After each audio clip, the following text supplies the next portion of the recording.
6 को मेरी क्लास है।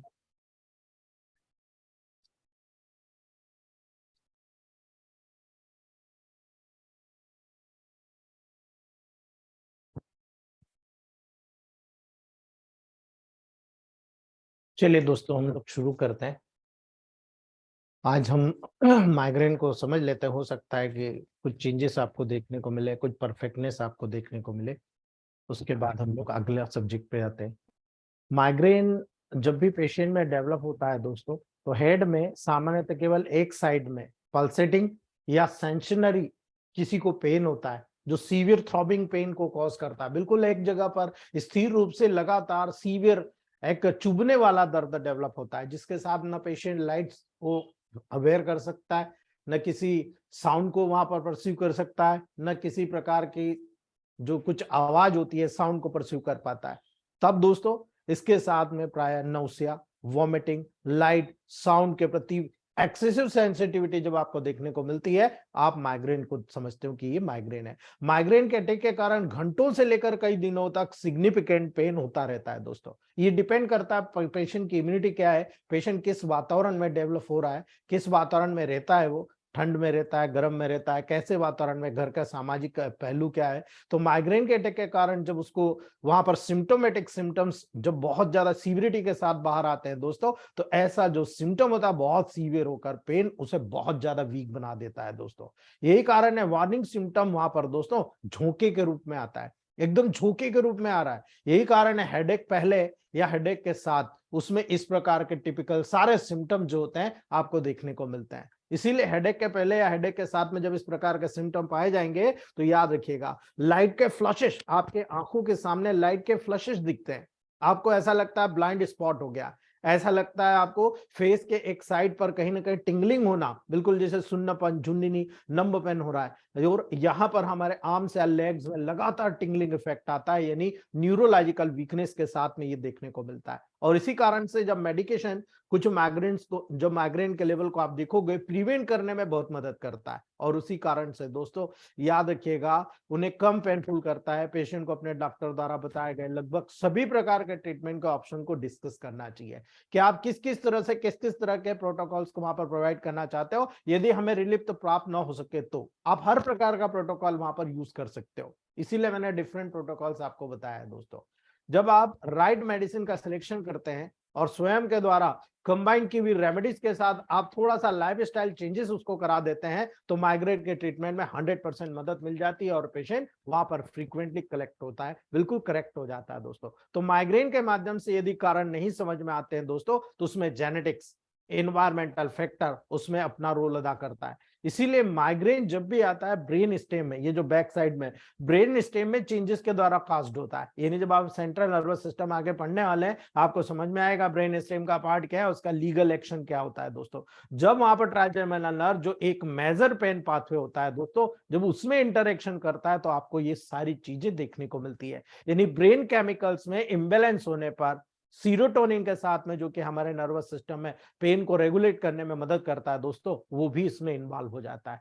इसीलिए आपको सारी चीजें यहां पर देखना है दोस्तों कि रिसर्चर्स अभी भी माइग्रेन के सीरोटोनिन के रोल की स्टडी कर रहे हैं। और जब सीरोटोनिन लेवल माइग्रेन अटैक के दौरान ड्रॉप हो जाएगा, अचानक उसका लेवल कम हो जाएगा, आप देखिए उसके कारण हमारी ट्राइजेमिनल नर्व एक सब्सटेंस है जिसको हम बोलते हैं दोस्तों न्यूरोपेप्टिड्स, ठीक है, याद करना, न्यूरोपेप्टिड को रिलीज करना शुरू करती है, जो कि हमारे ब्रेन की आउटर कवरिंग यानी मेनिंजस पर ट्रेवल करता है दोस्तों। और इसी के परिणाम स्वरूप वहां पर माइग्रेन पेन होता है। अन्य बहुत सारे न्यूरोट्रांसमीटर होते हैं जो यहाँ पर इन्वॉल्व होते हैं, लेकिन माइग्रेन के पेन में अपना रोल कहीं ना कहीं ये अदा करते रहते हैं। इसमें कैल्सिटोनिन जीन रिलेटेड पेप्टिड, जब आप कैल्सिटोनिन पढ़ रहे हैं, अभी आगे आप पढ़ रहे हैं, तो वहां पर आगे आपको कैल्सिटोनिन पढ़ने को मिलेगा। जब आप कैल्सिटोनिन पढ़ेंगे तो आपको नजर आएगा सीजीआरपी। ये जो न्यूरोट्रांसमीटर होता है, ये टिपिकली माइग्रेन के जो अटैक आते हैं उसको रिड्यूस करने का काम करता है। इसलिए याद रखना दोस्तों, जब भी आप सिम्टोमेटिक माइग्रेन के सिम्टम्स को देखते हैं, आपको याद रखना है जब प्रारंभ होता है चाइल्डहुड में, एडोलसेंस में या अर्ली चाइल्डहुड में,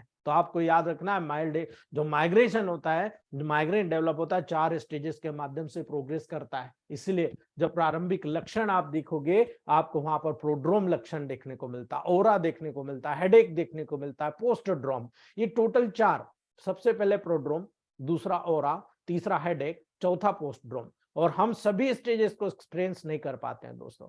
इसीलिए जब आप यहाँ पर माइग्रेन को 1 या 2 दिन पहले हमें नोटिस होता है कि हमें कुछ होने वाला है, ऐसा फीलिंग होता है, और उसके बाद हल्के-हल्के से माइन्यूट चेंजेस उसमें डेवलप होते हैं, और माइग्रेन के बारे में जब आप देखोगे वही चेंजेस आपको वार्न करते हैं। लेकिन अगर आपको पहले इस प्रकार का इंसिडेंस हुआ रहता है तो आप उसको मर्ज कर लेते हो, हाँ भाई माइग्रेन हो चुका है, ठीक है। जैसे-जैसे कॉन्स्टिपेशन होता है, मूड चेंजेस होता है, डिप्रेशन से उत्साह, फूड क्रेविंग, भोजन की जो लालसा होती है, नेक स्टिफनेस होता है, थर्ड आप जो वहां देखते हो थर्स्ट होती है, बहुत ज्यादा प्यास लगती है, यूरिनेशन का इंक्रीज हो जाना होता है, इसलिए होती है दोस्तों। लगातार फ्रीक्वेंट जमाइयां आती है, याउनिंग आती है, आपको बराबर नींद नहीं आई, आप स्ट्रेस में आ गए, डिप्रेशन में आ गए, एंजाइटी में आ गए, इस प्रकार के जब कंडीशन में आते हैं तो डेफिनेटली माइग्रेन अटैक करता है। इसीलिए माइग्रेन के डायग्नोसिस और ट्रीटमेंट के लिए जो डॉक्टर के द्वारा आप टेस्ट रिकमेंडेड कर रहे हैं दोस्तों, ताकि अन्य जितने भी कॉजेज हैं उसको रूल आउट किया जा सके। यदि हमारी कंडीशन अनयूजुअल, कॉम्प्लेक्स या अचानक सीवियर हो जाती है तो आप वहां पर दोस्तों हर प्रकार की इन्वेस्टिगेशन को करवा सकते हो। आप वहां पर सीबीसी टेस्ट कराएं, सबसे पहले कोलेस्ट्रॉल टेस्ट कराएं, रैंडम ब्लड शुगर टेस्ट कराएं, एक्सरे कराएं, सीटी स्कैन कराएं, जो tumour, infection, brain damage, brain में ब्लीडिंग होना, अन्य जितनी भी पॉसिबल मेडिकल प्रॉब्लम्स होती है जिसमें माइग्रेन जैसे, हेडेक जैसे कॉज होते हैं दोस्तों, पूरे कैरेक्टर आते हैं, उसको आप डायग्नोसिस करिए। और अगर लास्ट में समझ में नहीं आता तब एमआरआई के लेवल को आप डायग्नोसिस कीजिए दोस्तों। एमआरआई का लेवल वहां पर आप डायग्नोसिस करने के बाद परफेक्टली डायग्नोसिस आपके सामने आ जाएगा। इसीलिए जब इलेक्ट्रोमेग्नेटिक ट्रीटमेंट की बात आती है तो बहुत ईजी हो जाता है दोस्तों, लेकिन बहुत सारे चेंजेस जैसे जैसे मैं प्रैक्टिकल करते जा रहा हूं, स्टडी और डीप में करते जा रहा हूं, माइग्रेन के लेवल पर मुझे बहुत सारे चेंजेस आए, मैंने आपको बता रहा हूं दोस्तों। S10F1C1WE स्टार्टिंग से हम इस प्रोटोकॉल को फॉलो कर रहे हैं, लेकिन इसमें चेंज किया हमने। S10F1C111YW नेगेटिव में alternate then S6C5 second dilution. हमने जब ये सेकेंड डायल्यूशन दिया S6C5 के साथ में, 24 से 48 घंटे के अंदर पेशेंट्स को रिजल्ट आना शुरू हो गए दोस्तों। 24 टू 48 आवर्स के अंदर रिजल्ट आ गए, और यही रिजल्ट आपकी टेबल प्रैक्टिस के लेवल पर दोस्तों आपका प्रोटोकॉल्स के लेवल को बढ़ाता है। इसीलिए S10F1C111YWE नेगेटिव में, S6C5 सेकेंड डायल्यूशन जब आप इसको टैली करते हो, अब ये नेगेटिव में यानी 10th डायल्यूशन से करिए, आप नीचे की तरफ लाइए, ये S6C5 सेकेंड डायल्यूशन में 2 महीने दीजिए, अगली बार इसको आप वहां पर दोस्तों फर्स्ट डायल्यूशन के लेवल पर दीजिए, आपके रिजल्ट यहीं पर देखने को मिल जाएंगे। और जैसे जैसे रिजल्ट मिलेंगे आपका प्रोटोकॉल डबल होता चले जाएगा दोस्तों, क्योंकि रिजल्ट आपको मिल रहे हैं। आप अगर S5A3C1F1YW यूज करते हैं तो ये भी उतना ही इफेक्टिव है जितना ये है। ये भी हमारे कुछ डॉक्टर्स के कहने पर कि जब लीवर का इन्वॉल्वमेंट हो सकता है सर, तो क्यों ना हम इसको उपयोग कराएं, कॉन्स्टिपेशन के कारण, बहुत सारी चीजों के कारण, तब हमने वहां पर इस चीज का उपयोग करा और रिजल्ट हमें 100% देखने को मिले दोस्तों। यही रिजल्ट टेबल प्रैक्टिस में हमारे चांसेस को बढ़ाते हैं दोस्तों, बस हमें वहां पर इसका उपयोग करना है, ठीक है। F1Y D4 लोकल अप्लाई या फिर A2F2C5WY D4 लोकल अप्लाई करा दीजिए, आपको रिलैक्स होता हुआ नजर आएगा और आपके रिजल्ट फास्ट होते चले जाएंगे दोस्तों। कई बार हमने देखा है केवल स्लास 1 ड्रॉप 1 लीटर पानी में डाल दो, या पर्टिकुलरली 5 पिल्स 1 लीटर पानी में डाल दो और 1 कप उसमें से डेली आप दे दो उस पेशेंट को, ठीक है। वो बॉटल खत्म होते होते उसको इतने चेंजेस नजर आते हैं, कई बार जो माइग्रेन के शॉर्ट अटैक्स आते हैं वो अटैक पूरे गायब हो जाते हैं, और दोबारा अटैक होने की जो संभावना होती है वो लगभग न के बराबर हो जाती है दोस्तों। बिल्कुल चांसेस वहां पर रिड्यूस हो जाते हैं, और यही चांसेस जब रिड्यूस होते हैं हमारा प्रोटोकॉल इसी लेवल पर दोस्तों मास्टर लेकर हमको आता है, मास्टर बनाता है दोस्तों, याद रखिएगा। इसके अलावा भी जब आपने और आगे आए हम लोग तो S1A3F1W या तो जनरल टॉनिक दे दो आप, अल्टरनेट S10Y दे दो D6 में, ये भी वही काम करता है, लेकिन यहां पर हमें 2 प्रोटोकॉल एक साथ देना पड़ते हैं। यहां पर हम एक एक प्रोटोकॉल में ही, 1 या 2 या ज्यादा से ज्यादा 3 प्रोटोकॉल में ही स्लास के साथ देकर हम लोग वहां पर ठीक करते हैं। हमने देखा था डल हेडेक में वर्वन भी वही काम कर रहा है जो स्लास काम कर रहा। वर्वन आप वर्टू आप 1 लीटर में 2 ड्रॉप डाल दो, अच्छे से हिला दो, पेशेंट को बोलो 1 कप रोजाना पिए,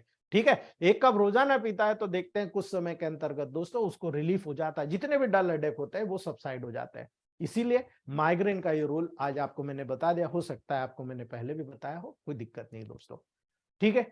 नेक्स्ट अगर हम बात करें दोस्तों तो लेटेंट टिटेनी, कल हमने टिटेनी के बारे में जाना था, आज हम लोग उसके फीचर के बाद में हम आगे बढ़ते हैं सब क्लिनिकल टिटेनी, या जिसको हम लेटेंट टिटेनी के नाम से जानते हैं।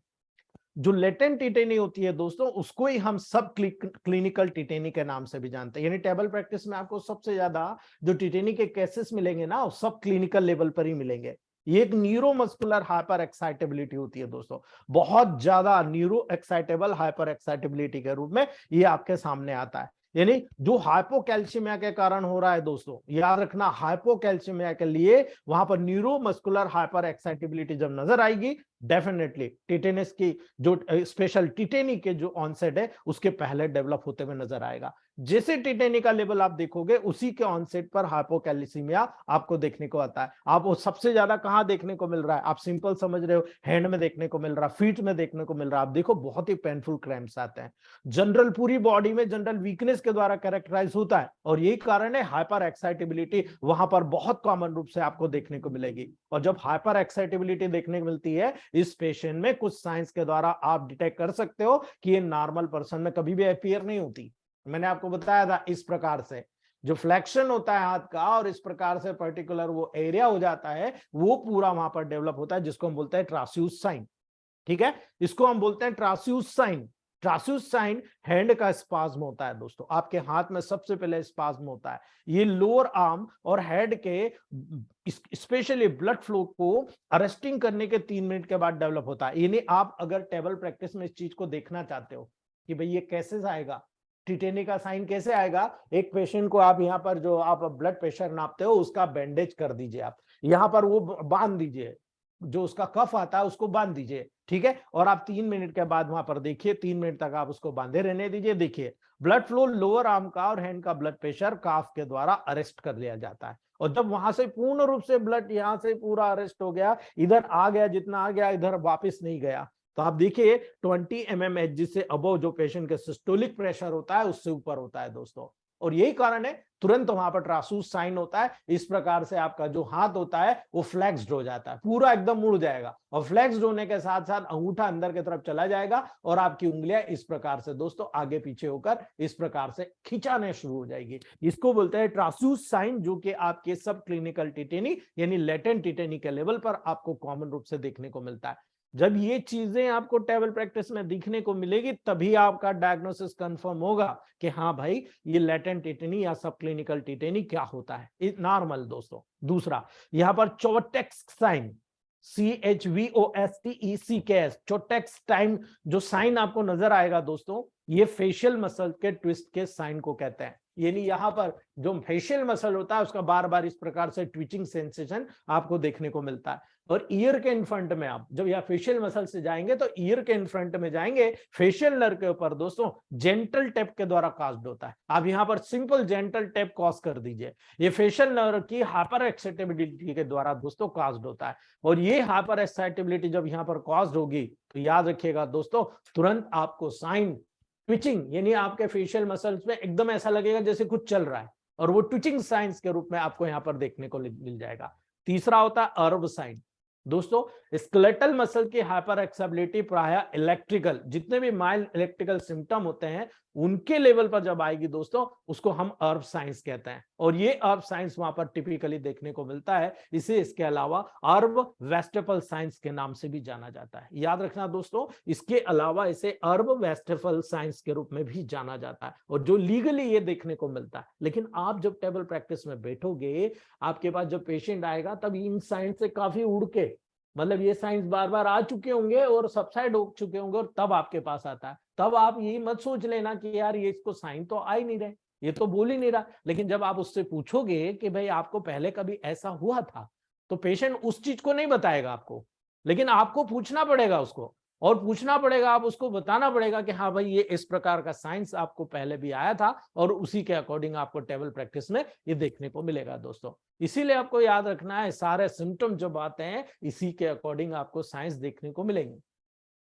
तो जब आप हाइपर पैराथायराइडिज्म की बात करते हैं, तो दोस्तों यहां पर हम शुरू करते हैं हाइपर पैराथायराइडिज्म यानी हाइपर कैल्शियमिया। यदि कैल्शियम का लेवल आपके बॉडी में ज्यादा हो गया, यानी हाइपर कैल्शियमिया डेवलप हो गया, तो ये हाइपर पैराथायराइडिज्म के लेवल पर क्या आपको देखने को मिलेगा।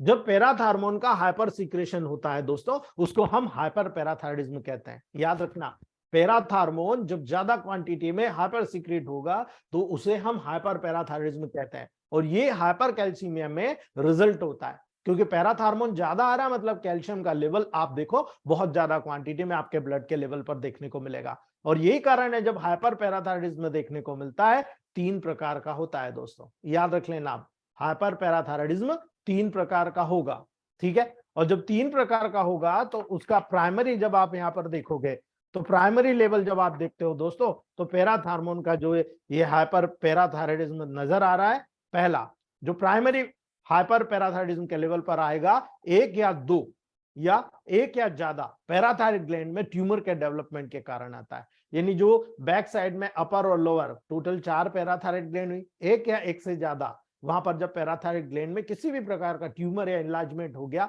या उसका फंक्शन किसी कारण स्टिमुलेट हो गया तो आप देखो वहां पर ट्यूमर डेवलप हुआ और पैराथार्मोन का सीक्रेशन बढ़ गया। यानी कभी कभी ट्यूमर सभी चारों ग्लैंड्स में डेवलप होता है और इसीलिए बहुत डेंजरस कंडीशंस के रूप में आता है, क्योंकि पैराथायराइड के साथ साथ वहां पर फिर थायराइड का भी अफेक्शन हो जाता है। कई बार वहां पर पैराथायराइडेक्टोमी करना पड़ती है, कई बार जब थायराइड इन्वॉल्व हो जाएगा तो थायराइडेक्टोमी करना पड़ेगी, और उस कंडीशन में बहुत सारी कॉम्प्लिकेशन जब डेवलप होती है दोस्तों तो बहुत सारे फैक्टर्स के वजह से अन्य प्रकार के हाइपर पैराथायरिज्म डेवलप होता है। तो जब सेकेंडरी हाइपर पैराथायरिज्म डेवलप होता है, अब सेकेंडरी क्यों, प्राइमरी तो खुद पैराथायराइड ग्लैंड के लेवल पर हो रहा है, लेकिन जब सेकेंडरी की बात करेंगे दोस्तों, जब सेकेंडरी हाइपर पैराथायरिज्म की बात आएगी तो याद रखिएगा पैराथायरिज्म की जब फिजियोलॉजिकल कंपनसेटरी हाइपरट्रॉफी हो जाती है, यानी खुद जो पैराथायराइड ग्लैंड है वो कंपनसेटरी, उसको कंपनसेट करने के लिए अपनी स्वयं की साइज बढ़ा लेगा, ठीक है। उस साइज बढ़ाने के कारण हाइपोकैल्सीमिया के रिस्पांस में, जो कि अन्य पैथोलॉजिकल कंडीशन के कारण उत्पन्न हो रहा है, यानी ब्लड में कैल्शियम की कमी हो रही है, हाइपोकैल्सीमिया हो रहा, उसके परिणाम स्वरूप पैराथार्मोन को बढ़ाने के लिए वहां पर बहुत ज्यादा क्वांटिटी में दोस्तों पैराथायराइड ग्लैंड के लेवल पर फिजियोलॉजिकल कंपनसेटरी हाइपरट्रॉफी देखने को मिलती है, उसको कंपनसेट करने के लिए। और इसीलिए दोस्तों वहां पर जैसे कि क्रॉनिक रीनल फेलियर में आप देख लो, जैसे कि विटामिन डी डेफिशिएंसी में देख लो, जैसे कि रिकेट्स में देख लो, ये उदाहरण है आपके सामने कि ये सारे कंडीशंस में आपको देखने को मिल रहा है। और यही कारण है ये सारे फैक्टर्स आपके टेबल प्रैक्टिस के लेवल पर आपको दिखा रहे हैं कि क्रॉनिक रीनल फेलियर क्या हुआ, विटामिन डी डेफिशिएंसी क्या हुआ, रिकेट्स क्या हुआ, ये सारे वो कैरेक्टर होते हैं जो आपको बताते हैं कि हाँ भाई यहाँ पर ये सारी कंडीशन जो होती है ये एक प्रकार से उसकी विजिबिलिटी को दर्शाती है कि यहाँ पर हाइपोकैल्शियमिया हुआ, कैल्शियम कब हुआ, इसके कारण पैराथायराइड ग्लैंड ने काम बढ़ाने के लिए वहां पर कंपनसेट करने के लिए अपना साइज बढ़ा लिया, और साइज बढ़ा लिया तो डेफिनेटली उसका इफेक्ट हाइपर पैराथायरिज्म के लेवल पर देखने को मिलता है। तीसरा, टर्सरी हाइपर पैराथायरिज्म। दोस्तों जब टर्सरी हाइपर पैराथायरिज्म नजर आता है तो याद रखिएगा जब भी क्रॉनिक सेकेंडरी हाइपर पैराथायरिज्म होता है उसके कारण टर्सरी हाइपोपैराथायरिज्म डेवलप होता है, जिसमें पैराथायराइड ग्लैंड का हाइपरप्लेशिया डेवलप हो जाता है। सभी पैराथायराइड ग्लैंड जो अपर और लोअर दो पैर टोटल 4 पैराथायराइड ग्लैंड होती है सभी के सभी में हाइपरप्लेशिया डेवलप हो जाता है। इसीलिए abnormal increase in number of cells, यहां पर जो पर्टिकुलर पैराथायराइड ग्लैंड है वहां पर एबनॉर्मली उनकी जो सेल है उनकी संख्या में वृद्धि हो जाती है, उसको टर्शरी हाइपर पैराथायरिज्म का नाम दिया जाता है। सेकेंडरी में क्या हो रहा है, उसका साइज बढ़ रहा लेकिन संख्या नहीं बढ़ रही, हाइपरट्रॉफी हो रही है, हाइपरप्लेशिया नहीं हो रहा, लेकिन यहां पर क्या हो रहा है दोस्तों, उसके नंबर में बढ़ोतरी हो रही है, इसीलिए टर्सरी हाइपर पैराथायरिज्म यहां पर डेवलप होता है। इसी के कारण जब हाइपर कैल्शियमिया डेवलप होता है तो भाई इसके कारण क्या प्रॉब्लम होगी, जब आपको हाइपर पैराथायरिज्म हो रहा है यानी पैराथायराइड हार्मोन ज्यादा सीक्रेट हो रहा है तो हाइपर कैल्शियमिया कैसे डेवलप हो रहा है और व्हाई यू केयर इट, आप इसको कैसे केयर करोगे दोस्तों, बहुत जरूरी होता है। प्लाज्मा कैल्शियम लेवल में इंक्रीज होना हाइपर कैल्शियमिया कहलाता है दोस्तों। ये हाइपर पैराथायरिज्म में उत्पन्न होता है क्योंकि बोन से कैल्शियम का रिजॉर्प्शन इंक्रीज हो जाता है, यानी बोन से जब पैराथार्मोन ज्यादा बना तो बोन से जो कैल्शियम निकल रहा है, रिजॉर्प्शन जिसको बोलते हैं, बोन से कैल्शियम निकलने की प्रोसेस बहुत तेजी से बढ़ जाती है, और जब बोन से कैल्शियम ज्यादा निकलेगा तो बोन ऑलरेडी कमजोर हो जाएगी और साथ में आप ब्लड में देखो कैल्शियम का लेवल बहुत ज्यादा बढ़ जाएगा। इसीलिए हाइपर कैल्शियमिया के जो साइन और सिम्टम आते हैं ये उसी के अकॉर्डिंग आते हैं कि जो कैल्शियम लेवल बढ़ गया तो आपके बॉडी में क्या टॉक्सिसिटी डेवलप कर रहा है, आप देखिए वहां पर, ठीक है। सबसे पहले जब भी कैल्शियम ज्यादा होगा, पैराथायराइड हार्मोन ज्यादा होगा, आप देखो नर्वस सिस्टम का डिप्रेशन हो जाएगा।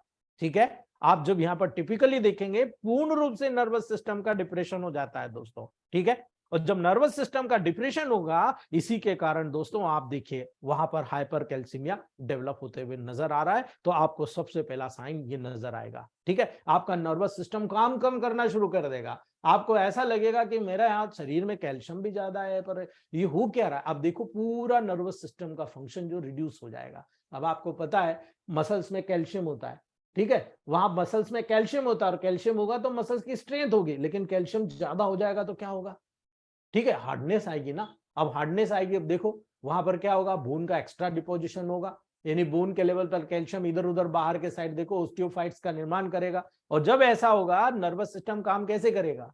ब्लॉकिंग हो जाएगी, जो कैल्शियम चैनल्स होते हैं वो ब्लॉक कर देंगे और इसीलिए नर्वस सिस्टम का डिप्रेशन हो जाता। इसीलिए रिफ्लेक्स एक्टिविटी की स्लगिशनेस हो जाती। जितनी भी रिफ्लेक्स एक्टिविटी है ये हो रहा है इसके अगेंस्ट जो बॉडी में रिफ्लेक्स होता है, और टोटल रिफ्लेक्स एक्टिविटी वहां पर स्लगिश हो जाती है। यानी मसल जब रिफ्लेक्स एक्शन करेगा तो रिफ्लेक्स एक्शन कर नहीं पाएगा, और यही कारण है रिफ्लेक्स एक्टिविटी का स्लगिशनेस जब नजर आएगा, आप देखो सबसे पहले लेक ऑफ एपेटाइट डेवलप हो जाएगा। यानी आप वर्क ही नहीं कर पाओगे, एनर्जी का स्रोत ही यूज नहीं कर पाओगे, आपको धीरे धीरे लेक ऑफ एपेटाइट हो गया, यानी भूख कम करने लग गई। ठीक है, shortening of duration of ST segment and QT interval in ECG. जैसे ही आप ईसीजी कराते हो, आपको एसटी सेगमेंट और क्यूटी सेगमेंट वहां पर दोस्तों बहुत ज्यादा आपको वहां पर शॉर्टनिंग छोटा छोटा ड्यूरेशन में नजर आएगा। आप सीधे पहचान जाओगे इस पेशेंट को कॉन्स्टिपेशन हो रहा है। ठीक है, अब कॉन्स्टिपेशन भी एक बहुत बड़ा मुद्दा हो जाता है ऐसे केसेस में जब हाइपर पैराथायराइडिज्म डेवलप होता है। इसीलिए ये टेबल प्रैक्टिस की बात है दोस्तों, जो आपको यहां पर दिखाने को मिलेगा, यहां पर आपको देखने को और सीखने को मिलेगा। इसीलिए हाइपर कैल्शियमिया का डिप्रेसिव इफेक्ट नोटिस होता है दोस्तों, याद रख लेना। यही कारण है हाइपर कैल्शियमिया का डिप्रेसिव इफेक्ट यहां पर आपको नोटिस होता हुआ नजर आएगा। यानी जब ब्लड कैल्शियम लेवल 12 मिलीग्राम पर डायल्यूशन से ऊपर चला गया दोस्तों, ये वो कंडीशन होती है जो बहुत सीवियर कंडीशन होती है। यानी जब 15 मिलीग्राम से ऊपर चला गया तो आप मान लीजिए लीदल हो जाएगा। ठीक है, तो अब आप सोच लीजिए कि जब 9 से 11 ही नॉर्मल होता है, 12 होने लगता है वही प्रॉब्लम क्रिएट होने लग जाती है। जगह जगह आप देखो स्टोन का फॉर्मेशन हो जाएगा, जगह जगह हार्डनेस का फॉर्मेशन हो जाएगा। आप देखो अगर आपको कोलेस्ट्रॉल ट्राइग्लिसराइड बढ़ा हुआ है और ऐसी कंडीशन में वो आपकी वेसल्स में जमा हुआ और कैल्शियम ऊपर से जाकर वहां हार्ड कर देगा, आप देखो बहुत जल्दी आपका चोक हो जाएगा। ठीक है, बहुत जल्दी ब्लॉक हो जाएगा, हार्ट ब्लॉक हो जाएगा। और यही कारण है जब ये कंडीशन होती है 15 मिलीग्राम पर डायल्यूशन से ऊपर जाता है, बहुत ही ज्यादा लीगल हो जाता है। और ब्लड कैल्शियम लेवल 17 मिलीग्राम तक अगर जाएगा, 17 मिलीग्राम पर डायल्यूशन तक अगर चला गया कैल्शियम लेवल, ये बहुत डेंजरस हो जाता है दोस्तों। इस कंडीशन में फिर उसको बचाना थोड़ा सा मुश्किल हो जाता है, बहुत मुश्किल होता है दोस्तों। मैंने अपने पर्सनल लाइफ में 2 से 3 केसेस ऐसे देखे हैं जिनमें इतने डेंजरस इफेक्ट मैंने अपनी लाइफ में देखे हैं। बहुत डेंजरस इफेक्ट होता है, इसलिए आपको पता होना चाहिए। अगर हाइपर कैल्शियमिया के और अगर इफेक्ट देखना है आपको कि भाई और क्या होता है, तो याद रखिएगा जब बोन डिसीज का डेवलपमेंट होता है यहां पर हाइपर कैल्शियमिया के लेवल पर, तो आप देखेंगे ओस्टाइटिस फाइब्रोसा सिस्टिका डेवलप हो जाता है। ठीक है, ओस्टाइटिस फाइब्रोसा सिस्टिका नामक डिसीज आपको डेवलप होती नजर आती है। इसीलिए पैराथायराइड पॉइजनिंग का डेवलपमेंट होना, जब ब्लड कैल्शियम लेवल 15 मिलीग्राम पर डायल्यूशन से ऊपर चले जाएगा, आप देखिएगा पैराथायराइड पॉइजनिंग डेवलप होती हुई नजर आ जाएगी। ये वो कंडीशन होती है जो सीवियर मैनिफेस्टेशन के द्वारा कैरेक्टराइज होती है दोस्तों। और यही कारण है हाइपर पैराथायराइडिज्म में कैल्शियम और फॉस्फेट दोनों का कॉन्सेंट्रेशन बहुत ज्यादा इंक्रीज हो जाता है, और इसी के कारण कैल्शियम फॉस्फेट क्रिस्टल का फॉर्मेशन होता है। पॉइंट टू बी नोटेड, याद रखना, मैंने अभी स्टोन की बात की थी। सीवियर मैनिफेस्टेशन के द्वारा जब कैरेक्टराइज होगा, तब हाइपर पैराथायराइडिज्म में कैल्शियम और फॉस्फेट दोनों मिलेगा, और दोनों का जब कंसंट्रेशन इंक्रीज होगा, इसी के कारण कैल्शियम फॉस्फेट क्रिस्टल का फॉर्मेशन होगा। और यही कैल्शियम फॉस्फेट क्रिस्टल दोस्तों आगे जाकर किडनी स्टोन, यानी फॉस्फेट का कंसंट्रेशन भी जब इंक्रीज हो जाएगा, क्योंकि किडनी बोन से रिअब्सॉर्ब फॉस्फेट के एक्सेसिव अमाउंट को एक्सक्रीट नहीं कर पाएगी, और जब किडनी एक्सेसिव अमाउंट को फॉस्फेट को एक्सक्रीट नहीं कर जाएगी तो बॉडी में डिपॉजिट हो जाएगा, इसीलिए हार्ड रूप से स्टोन का वहां पर निर्माण करेगा। रीनल ट्यूब्यूल्स में कैल्शियम फॉस्फेट क्रिस्टल के डिपोजिशन में दोस्तों thyroid gland, alveoli of lungs, gastric mucosa, arteries के वाल, और इसके कारण इन ऑर्गन में डिसफंक्शन हो जाएगा, बिकॉज इन सभी जगह पर डेफिनेटली कैल्शियम फॉस्फेट जाकर डिपॉजिट हो जाता है, और डिपॉजिट हो जाएगा, हार्डनेस डेवलप करेगा, उसकी जो इलास्टिसिटी उस ऑर्गन की उसको रिड्यूस कर देगा, और इसी कारण से उस ऑर्गन का डिसफंक्शन होता हुआ नजर आएगा। यही कारण है रीनल स्टोन जब ये किडनी में डिपॉजिट होगा तो तुरंत फॉर्म हो जाएगा, और इस कंडीशन में जब जनरली आप देखते हो तो बहुत सारे फंक्शंस आपको नजर आते हैं, बहुत सारे फंक्शंस होते हैं। आपको पता है जब विटामिन की कमी होती है, इपिथेलियल सेल्स रफ हो जाती है, तब बहुत सारे ऐसे प्रोटोकॉल्स होते हैं जो यहां पर देखने को मिलेंगे। उसमें किडनी स्टोन सबसे पहले प्रोटोकॉल के रूप में सामने आ रहा है, सबसे पहला सामने आता है दोस्तों।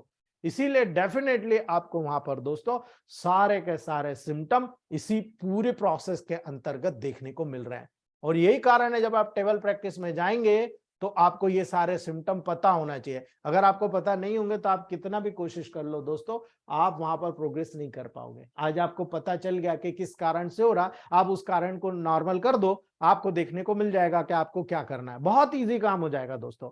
इसीलिए आपको ये सारी चीजें देखना है। जब पैराथायराइड फंक्शन टेस्ट होती है तो पैराथायराइड फंक्शन टेस्ट में आपको यहां पर देखना पड़ेगा दोस्तों। जब पैराथायराइड फंक्शन टेस्ट होगी तो आपको याद रखना है ब्लड कैल्शियम लेवल को मेजरमेंट करना है आपको। तो जब ब्लड कैल्शियम लेवल का मेजरमेंट करोगे, ट्राउस्कोस साइंस या ट्राउसियस साइंस को जब देखोगे, आप क्लियरली हाइपोथायराइडिज्म को इंडिकेट करते हो। ये आपके टेबल प्रैक्टिस के अकॉर्डिंग डिपेंड करता है, आपको टेबल प्रैक्टिस के लेवल पर इसको देखना पड़ेगा दोस्तों। अगर आप ये देख नहीं पाएंगे, आपको बहुत सारे फंक्शंस यहां पर दोस्तों डिस्टर्ब होते हुए नजर आएंगे। आपको ये चीज देखना पड़ेगी कि मैं इस प्रकार के फंक्शंस को करवा रहा हूं तो वहां पर किस लेवल पर ये फंक्शंस आपको डोमिनेट कर रहे हैं, ठीक है। तो याद रखना आपको इस बात को। और ऐसी कंडीशन में जब पैराथायराइड लेवल पर डिफेक्टिवनेस नजर आती है, आपको केवल कैल्शियम यानी मिनरलाइजेशन कैपेसिटी के लेवल पर देखना है कि मिनरलाइजेशन को मैं मेंटेन कैसे कर पाऊं। इसलिए याद रखना यहां पर S6C6L1YB का बहुत बड़ा रोल नेगेटिव में नजर आएगा, याद रख लेना दोस्तों, ठीक है। नेक्स्ट बात करते हैं, अब पैराथार्मोन को अलग कर दो, कैल्शियम को अलग कर दो, अब बात करते हैं कैल्सीटोनिन, ठीक है। कैल्सीटोनिन की अगर हम बात करते हैं दोस्तों, सोर्स, केमिस्ट्री और मेटाबॉलिक प्रोसेस बहुत इंपॉर्टेंट होता है। अगर आप कैल्सीटोनिन के बारे में नहीं जानते, आप जान लीजिएगा दोस्तों।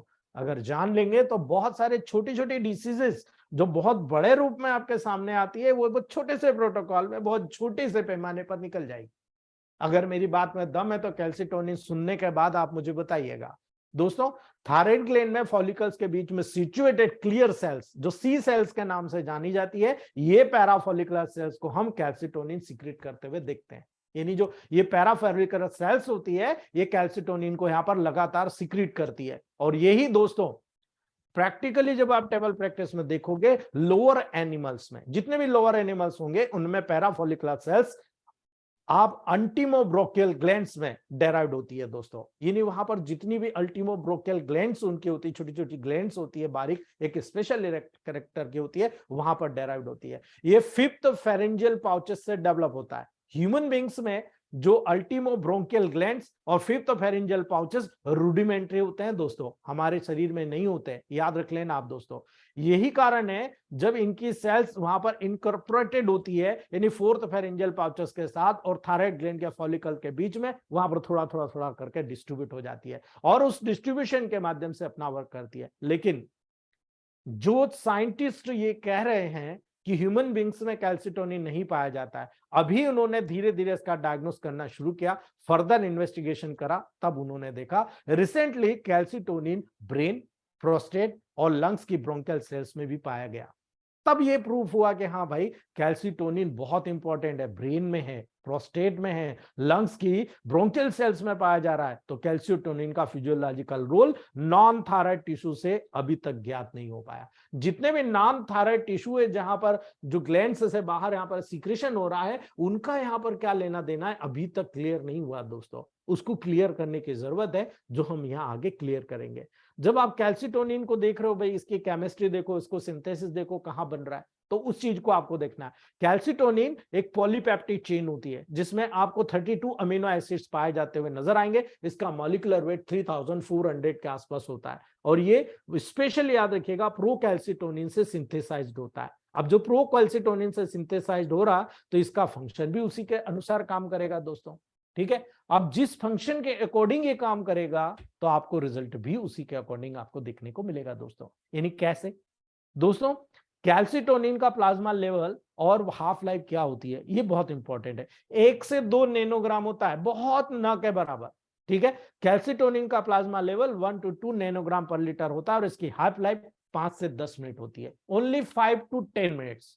ठीक है, केवल 5 से 10 मिनट। इसीलिए जब कैल्सिटोनिन का मेटाबॉलिज्म आप करते हो दोस्तों, तो कैल्सिटोनिन लीवर और किडनी के द्वारा एक्सक्रीटेड और डिग्रेडेड होता है। यानी आपने अभी तक जितने भी हार्मोन्स पढ़े हैं दोस्तों, सारे हार्मोन के लेवल पर आपने यही चीज पढ़ी है कि जितने भी हार्मोन बन रहे हैं वो लीवर में और किडनी के द्वारा ही ज्यादातर एक्सक्रीटेड या डिग्रेडेड होता है। और जब ये प्रोसेस हो रही है तो आपको इन्हीं प्रोसेस के अकॉर्डिंग इसका यूज भी करते आना चाहिए। आपको यह भी पता होना चाहिए कि कैल्सिटोनिन इतना कम है, 1 to 2 नैनोग्राम पर डाइल्यूशन हो रहा है, लेकिन इसका इंपॉर्टेंट क्या है, ये एक्शन क्या करता है, एक्शन बताइए आप। और उस एक्शन के आधार पर आप देखिए कितना बड़ा फ्रेमवर्क तैयार करता है कैल्सिटोनिन दोस्तों।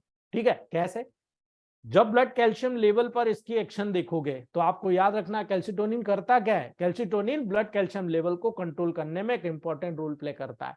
ठीक है, यानी कैल्सिटोनिन यहां पर रोल अदा कर रहा है कि नहीं, आपको यहां पर जब कैल्शियम का लेवल आप देख रहे हो उसको कंट्रोल करना है तो हमें कैल्सिटोनिन के लेवल पर ही कंट्रोल करना है, ये मेन चीज है। ठीक है, तो कैल्सिटोनिन जब सीक्रेट होता है तो जब आपका पैराथायराइड हार्मोन बहुत ज्यादा कैल्शियम बनाता है, तब यही कैल्सिटोनिन उसको सीक्रेट करने को रिड्यूस करता है, यानी कैल्शियम के लेवल को ब्लड में मेंटेन करने का काम करता है। ठीक है, ये ब्लड कैल्शियम लेवल को डिक्रीज करता है और इसी के द्वारा पैराथायराइड को काउंटरएक्ट करने का काम होता है। यानी पैराथार्मोन यानी ज्यादा बन रहा तो कैल्सिटोनिन को सीक्रेट करना पड़ेगा, और कैल्सिटोनिन सीक्रेट होगा तो फट से कैल्शियम का प्रोटेक्शन जो हो जाएगा, कैल्शियम का जो लेवल होता है वो डिक्रीज होकर बैलेंस हो जाएगा दोस्तों। इसीलिए याद रखिएगा कैल्सिटोनिन बोन्स, किडनीज और इंटेस्टाइन पर एक्ट करता है। अब याद रख लेना इस बात को, कैल्सिटोनिन बोन्स पर, किडनीज पर, इंटेस्टाइन पर एक्ट करता है और ब्लड कैल्शियम लेवल को रिड्यूस करता है। याद रख लेना, किस माध्यम से, किसके माध्यम से काम कर रहा है आपको समझ में आना चाहिए। बोन्स पे, किडनी पे,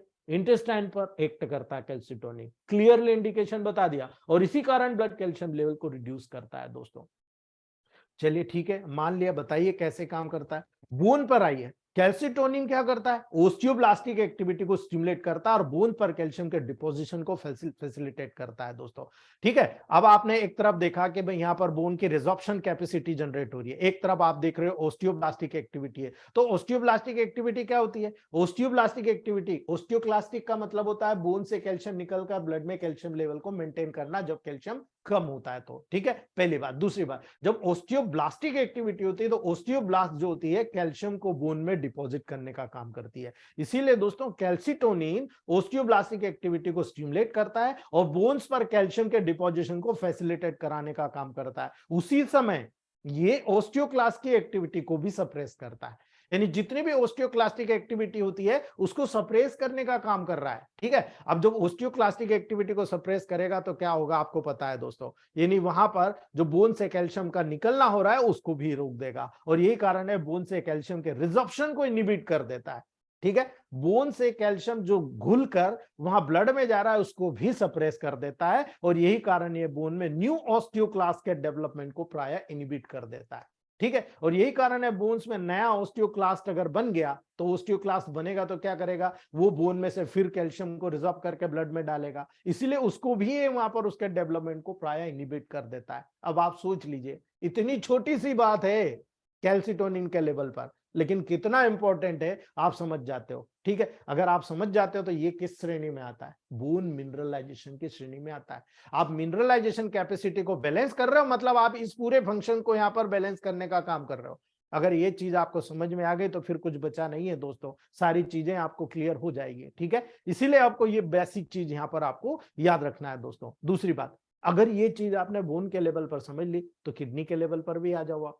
ठीक है, रीनल ट्यूब्यूल से रीअब्जॉर्प्शन को इनिबिशन करने के द्वारा कैल्सिटोनिन यूरिन के माध्यम से कैल्शियम के एक्सक्रीशन को इंक्रीज कर देता है। अब आप देख लो, एक ही चीज समझ लो, रीनल ट्यूब्यूल से रीअब्जॉर्प्शन को इनिबिट कर देता है कि यहां पर कैल्शियम का रीअब्जॉर्प्शन नहीं करना, आपको इनिबिट करो, और उसी के द्वारा कैल्सिटोनिन यूरिन के माध्यम से कैल्शियम के एक्सक्रीशन को इंक्रीज कर देता है। और जब वहां पर यूरिन का माध्यम से कैल्शियम का एक्सक्रीशन हो जाता है, आप देखो ब्लड कैल्शियम का लेवल जो बड़ा होता है वो मेंटेन हो जाता है, डाउन हो जाता है। यही कारण है किडनी पर ये पूरे फंक्शंस आपको देखने को मिलते हैं दोस्तों।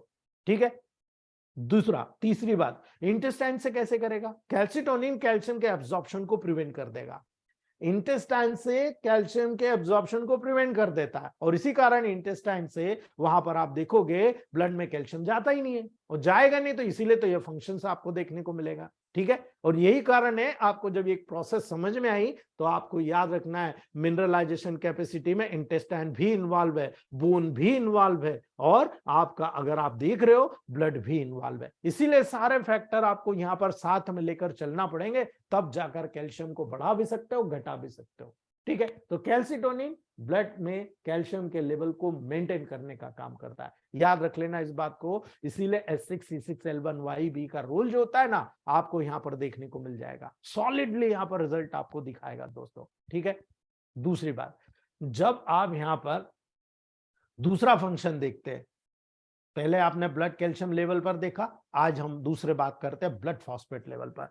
जब ब्लड फॉस्फेट लेवल पर इसका वर्क नजर आ रहा है तो कैल्शियम के रिस्पेक्ट के साथ आप देखोगे कैल्सिटोनिन एक पैराथार्मोन को एनागोन मतलब एंटागोनिस्ट काम करता है, उसके विरोध में काम करता है दोस्तों, और यही कारण है इसका पैराथार्मोन के सिमिलर एक्शन आपको देखने को मिलेगी। अर्थात ये फॉस्फेट के रिस्पेक्ट के साथ में आप जो देखना चाहते हो उसकी बिल्कुल एंटागोनिस्ट विपरीत एक्शन देखने को मिलेगी। अर्थात ये बोन्स और किडनीज पर एक्टिंग के द्वारा फॉस्फेट के ब्लड लेवल को डिक्रीज करने का काम करता है।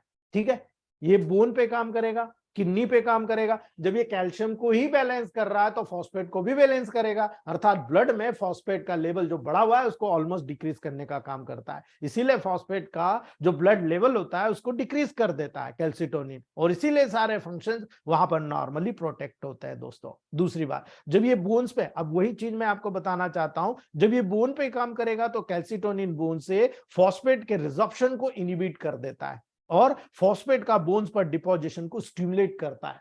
ठीक है, यानी आप यहीं का यहीं देखिए, ये बोन से फॉस्फेट के रिजॉर्प्शन को रोक देगा कि नहीं अभी बोन में फॉस्फेट की जरूरत है, आप वहीं रहने दो, और जो ब्लड में फॉस्फेट है उसको भी उठाकर वहां पर बोन में डिपोजिशन को बढ़ा देगा। ये काम होता है कैल्सिटोनिन का। तो फिर किडनी पे क्या काम करेगा? ठीक है, याद रखिएगा, जो कैल्सिटोनिन होता है यूरिन के थ्रू फॉस्फेट के एक्सक्रीशन को इंक्रीज करता है दोस्तों। याद रखिएगा, कैल्सिटोनिन यूरिन के थ्रू, यूरिन के माध्यम से फॉस्फेट को एक्सक्रीट करता है, बहुत ज्यादा तेजी के साथ एक्सक्रीट करेगा, उसको इंक्रीज करेगा, और इसीलिए दोस्तों रीनल ट्यूब्यूल से रीअब्जॉर्प्शन को इनहिबिट कर देता है।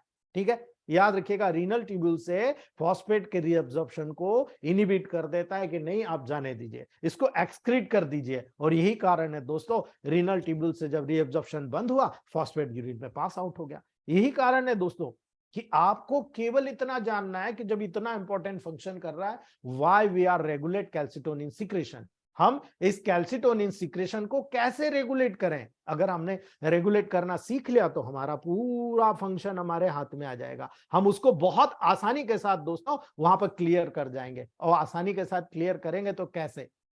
ठीक है, कैसे? प्लाज्मा में जब हाई कैल्शियम लेवल कंटेंट होता है तो पैराफॉलिकुलर सेल्स में कैल्शियम रिसेप्टर के माध्यम से कैल्शियम जो रिसेप्टर वहां पर पाए जाते हैं, कैल्सिटोनिन दोस्तों सिक्रेशन को स्टिमुलेट कर देता है, और जब कैल्सिटोनिन का सिक्रेशन स्टिमुलेट हो गया तो गैस्ट्रिन भी कैल्सिटोनिन के रिलीज को स्टिमुलेट करने के लिए वहां पर स्टमक लेवल से यूटिलाइज होता है, और यही कारण है गैस्ट्रिन भी कैल्सिटोनिन को रिलीज करेगा और स्टिमुलेट करेगा कैल्सिटोनिन के प्रोसेस को। और जब कैल्सिटोनिन वहां पर रिड्यूस हो जाए मतलब बढ़ जाएगा, मेंटेनेंस होगा, तो कैसे कंट्रोल होगा भाई? ये भी समझ लीजिए आप कि वहां पर फंक्शन कैसे कंट्रोल होगा। बहुत सिंपल, बहुत इजी वे है दोस्तों। यहां पर इंपॉर्टेंस ऑफ कैल्शियम इसलिए होता है, कैल्शियम मेटाबॉलिज्म के लेवल पर दोस्तों, वो आपको यहां पर देखने को मिलेगा। यानी कैल्शियम बहुत आवश्यक होता है बॉडी के बहुत सी एक्टिविटीज के लिए। अब अगर आपको पता नहीं है तो आप भूल जाइए, लेकिन अगर आपको पता है कि हाँ साहब यहाँ पर कैल्शियम की एक्टिविटीज के लिए बहुत अच्छा है, तो आप मुझे बताइए आप S5C4W क्यों देते हो बच्चों को जब बोन का फॉर्मेशन होता है? ठीक है, मैं एक एक चीज को आपको यहां पर बताना चाहता हूं। बोन और टिथ के फॉर्मेशन में कैल्शियम का बहुत बड़ा महत्व होता है कैल्सिटोनिन के लेवल पर, याद रख लेना आप। तो यहां पर जब आप S5C4W प्रोटोकॉल देते हो, आप मिनरलाइजेशन कैपेसिटी को बढ़ाते हो और देखते हो बोन और टीथ का फॉर्मेशन बहुत इजीली होता है। दूसरा, न्यूरोनल एक्टिविटी, जब किसी को पार्किंसोनिज्म होता है, आप जनरल टॉनिक में केवल C4 के 2 ड्रॉप डाल के देते हो, क्यों? पार्किंसोनिज्म ठीक हो जाता है। वो ये प्रूफ करता है, हमने यहीं से सीखा है। हमने ये देखा कि न्यूरोनल एक्टिविटी जो होती है, हमारी मलिका मैम ने तो इसको प्रूव भी किया है, आपके ग्रुप में बकायदा प्रोटोकॉल डाला भी है उन्होंने दोस्तों। न्यूरोनल एक्टिविटी को स्टिमुलेट करने के लेवल पर मिनरलाइजेशन कैपेसिटी का बहुत बड़ा रोल आपको वहां पर देखने को मिलेगा दोस्तों। ठीक है, तीसरा मत, जब आप देखते हो कि मसल्स के लेवल पर, बोन के लेवल पर कैल्शियम का डिपोजिशन होता है, तो क्या मसल्स की एक्टिविटी में इसका रोल नहीं होगा? डेफिनेटली दोस्तों, स्केलेटल मसल एक्टिविटी में भी इसका बहुत बड़ा रोल आपको नजर आएगा, और यही स्केलेटल मसल एक्टिविटी इस रोल को एक्टिवेट करेगा दोस्तों। यानी कैल्शियम अगर मसल्स में है, आपकी बोन बहुत अच्छे से काम करेगी। अगर कैल्शियम ज्यादा है, कैल्शियम कम है, दोनों एक्शन में बहुत डेंजरस हो जाएगा दोस्तों, याद रखना। बैलेंस में अगर आपके स्केलेटल मसल्स की एक्टिविटी को संचालित करना है, तो मिनरलाइजेशन कैपेसिटी, कैल्सिटोनिन का लेवल बैलेंस होना जरूरी है। आप यही चीज कार्डियक एक्टिविटी में चले जाओ, हार्ट की एक्टिविटी में, मसल्स के लेवल पर कॉन्टेक्ट, भाई कार्डियक तो भी, कार्डियक मसल्स भी तो है। अगर कार्डियक मसल्स के लेवल पर आप उस एक्टिविटी के लेवल पर जाओगे, तो वहां भी इस फंक्शन को आपको देखना पड़ेगा। स्मूथ मसल एक्टिविटी पे चले जाओ, जितनी भी बॉडी के स्मूथ मसल्स है, वहां पर भी आपको मसल्स एक्टिविटी के लेवल पर ये सारा फंक्शंस आपको देखने को मिलेगा दोस्तों। यानी जितनी भी ग्लैंड्स की सिक्रेटरी एक्टिविटी है, वहां भी कैल्शियम का रोल होता है। अब आप सोच लो, स्मूथ मसल्स की एक्टिविटी में तो देख लिया आपने, ग्लैंड्स की जितनी भी सिक्रेटरी एक्टिविटी होती है, वहां पर भी कैल्शियम का रोल होता है। जब भी बॉडी में सेल डिवीजन होती है, ग्रोथ होती है, उसके लिए भी कैल्शियम जिम्मेदार होता है। तो दोस्तों, आपने तो ये भी देख लिया, जब आपकी बॉडी में सेल डिवीजन और ग्रोथ फैक्टर की बात आएगी, वो भी आपको यहां पर देखने को मिल रहा है। और यही कारण है, जब आप इन छोटी छोटी टिंगलिंग बातों को, छोटी छोटी बातों को आप देखोगे, तो आपको झुंझुनी आ जाएगी कि यार देखो, कैल्सिटोनिन कितना छोटा सा है, 1 से 2 नैनोग्राम, लेकिन काम कितना बड़ा बड़ा कर रहा है। यानी सेल डिवीजन में, ग्रोथ के लेवल पर, ब्लड के कोगुलेशन के लेवल पर, अब आप सोचो, कहीं पे चोट लग गई, ब्लड का जमना है, वहां पर भी ब्लड के कोगुलेशन में कैल्सिटोनिन का बहुत बड़ा रोल आपको देखने को मिलेगा। इसीलिए मैं आपको क्लियरली बता रहा हूं, ये 8 पॉइंट पर आप बिलीव कीजिएगा और अपने प्रोटोकॉल को निर्धारित करके इसी के अकॉर्डिंग बनाइएगा आप दोस्तों।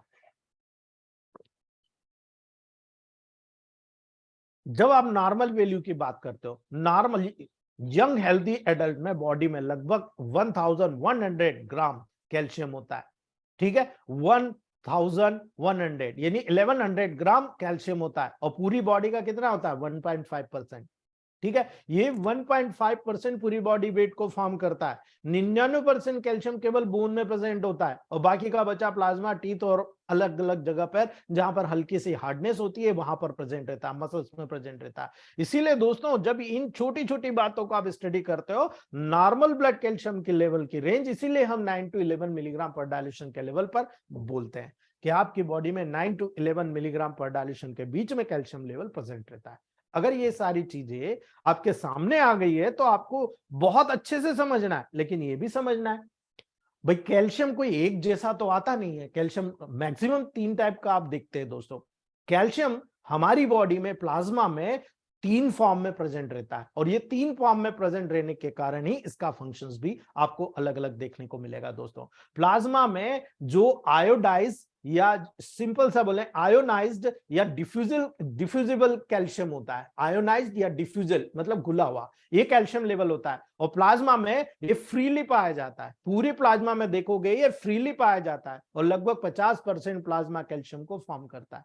अब आप देखिए, 50% प्लाज्मा कैल्शियम को फॉर्म करता है, और ये वाइटल फंक्शन के लिए बहुत एसेंशियल होता है। यानी आपकी बॉडी में ये आयोनाइज्ड या डिफ्यूजल कैल्शियम होता है, आपकी पूरी बॉडी में बहुत इंपॉर्टेंट रोल अदा करता है, जैसे न्यूरोनल एक्टिविटी, मसल्स का कॉन्ट्रैक्शन होना, कार्डियक एक्टिविटीज होना, ग्लैंड में सिक्रेशन को प्रमोट करना, ब्लड के कोगुलेशन को प्रमोट करना, यही आयोनाइज्ड डिफ्यूजिबल कैल्शियम वहां पर दोस्तों आपको दिखा रहा है। और यही कारण है, यही आयोनाइज्ड जो ब्लड कैल्शियम का लेवल आपके बॉडी में अगर मेंटेन रहा, आप देखिए आपकी बॉडी में डिफरेंट कैरेक्टर नॉर्मलाइज वर्क करते रहेंगे, बिल्कुल नॉर्मल सेंसेशन के लेवल पर मेन वहां पर वर्क करते रहेंगे। अगर ये वर्क ऐसा ही होता रहा ना, तो आप देख लीजिए आपके बॉडी का लेवल कितना सॉलिडली मेंटेन होता है, और यही मेंटेनेंस आपको पूरे फंक्शंस को मोटिवेट कर देगा। इसीलिए दोस्तों आपको ये बारीकी बता रहा हूं। दूसरी बात, ये आयोनाइज्ड हो गए। अगर नॉन आयोनाइज्ड की बात करें या नॉन डिफ्यूजिबल कैल्शियम की बात करें, जो डिफ्यूज नहीं होता,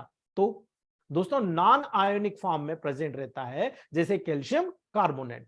अब आप मुझे बताइए कैल्शियम कार्बोनेट कितना जरूरी है? ठीक है, 8 से 10% प्लाज्मा कैल्शियम होता है दोस्तों। ठीक है, 8 to 10% of plasma calcium calcium carbonate होता है, सॉरी कैल्शियम बाइकार्बोनेट होता है। याद रखिएगा, कैल्शियम बाइकार्बोनेट। और यही कारण है दोस्तों, आप जब इस पूरी प्रोसेस को देख रहे हो तो आपको ये सारी चीजें टेबल प्रैक्टिस में दिख रही है कि भाई आयोनाइज्ड और नॉन आयोनाइज्ड कितना जरूरी है। ठीक है। और तीसरा, जो कैल्शियम बाउंड टू एल्बुमिन, जो एल्बुमिन से बॉन्ड करके रहता है दोस्तों, ये लगभग 40 से 42% होता है जो प्लाज्मा कैल्शियम को फॉर्म करता है।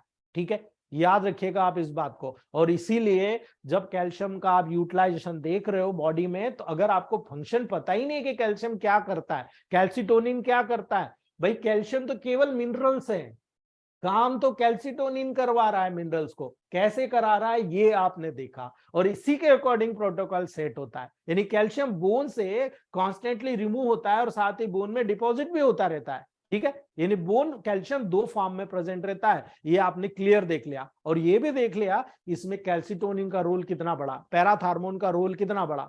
ठीक है, C17 को फिर से एक बार सुन लेना आप, जो C17 मेडिसिन मैंने पढ़ाई थी उसको सुन लेना, आपको सारी चीज समझ में आ जाएगी।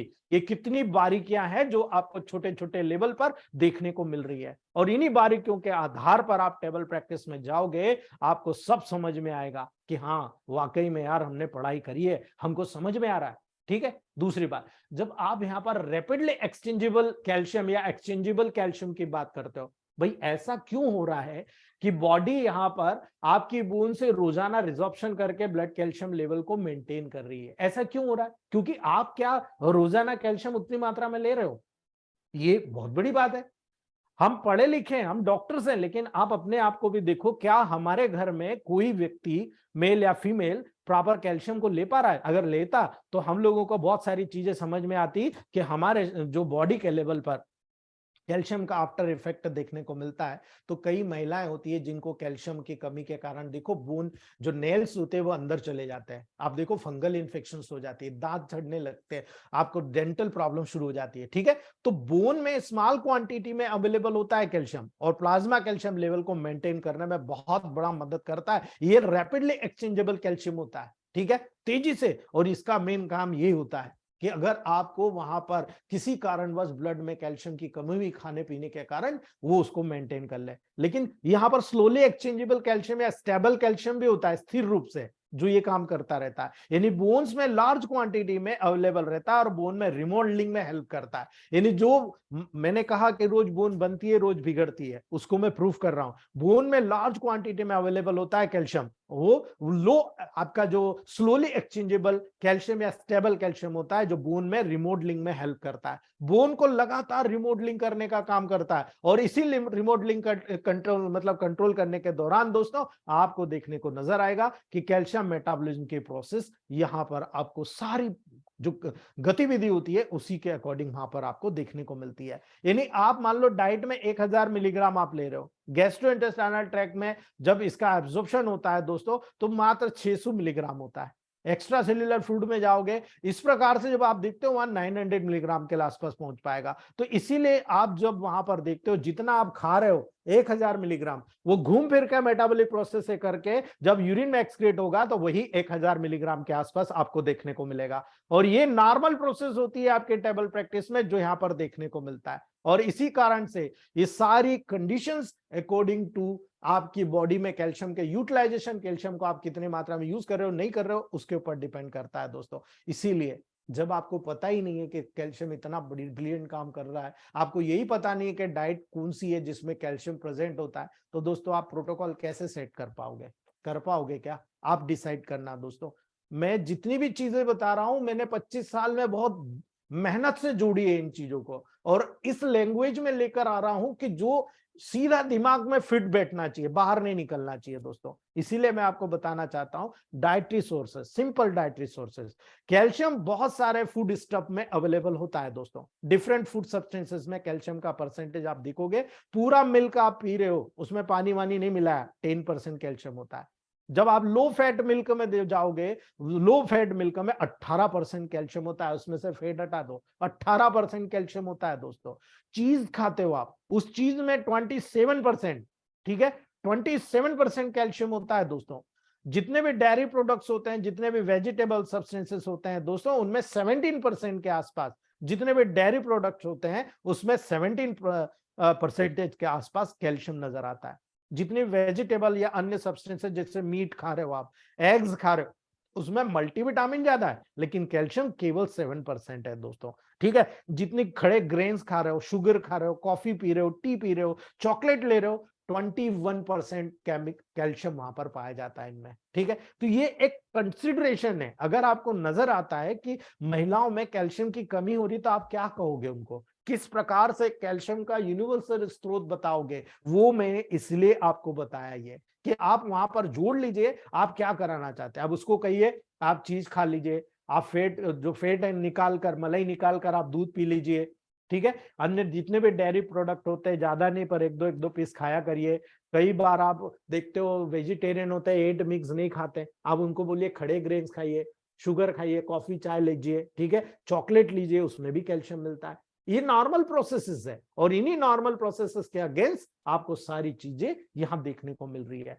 अगर आपको बोन्स से नजर आया, ठीक है, आप बोन्स के लेवल पर नजर आओगे तो डाइटरी कैल्शियम के साथ साथ दोस्तों ब्लड में भी कैल्शियम बोन के द्वारा रिजॉर्प्शन से प्राप्त होता है। जो मैंने बताया आपको कि बोन से कैल्शियम निकलेगा, नया जो आप खाओगे वो वहां पर जाकर बोन में डिपॉजिट होगा। जो पुराना है बोन से निकल रहा है रिजॉर्प्शन के प्रोसेस से, ओस्टियोक्लास्टिक एक्टिविटी के माध्यम से, और आपके ब्लड में आकर दूसरी जगह ब्लड के कैल्शियम लेवल को मेंटेन कर रहा है। लेकिन अगर आपके बॉडी में आप डेली बहुत अच्छे से कैल्शियम खा रहे हो तो ये जो बोन का रिजॉर्प्शन की प्रोसेस है, जितना आया उतना वहीं का वहीं नया कैल्शियम डिपॉजिट हो गया, पुराना वहां पर निकल जाएगा। ये नॉर्मल प्रोसेस होती है जो वहां पर आपको देखने को मिलती है। और इसी कारण से जब आप टेबल प्रैक्टिस में इन छोटी छोटी बातों को याद रखोगे, सारा प्रोसेस टेबल प्रैक्टिस में इसी के जरिए डेवलप होते हुए नजर आएगा। आपको कैसे नजर आएगा भाई?